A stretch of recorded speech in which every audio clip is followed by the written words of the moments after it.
Hi, my name is Dawn Cullen. I am 44 years old. I just had a upper blepharoplasty.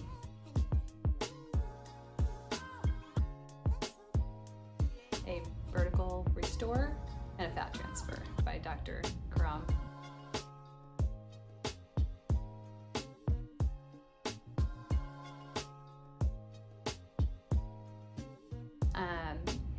And I'm super happy. I have been doing Botox and fillers since I was about 30. Botox probably since I was 30, and then fillers probably my late 30s. As I got older, got into my early 40s, I noticed that the filler wasn't getting the result that I wanted.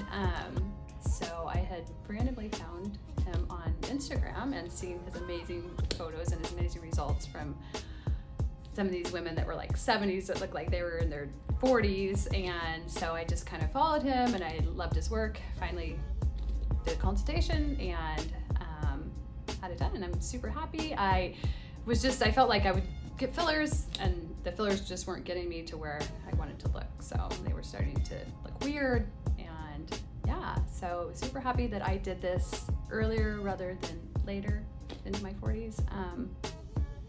So yeah.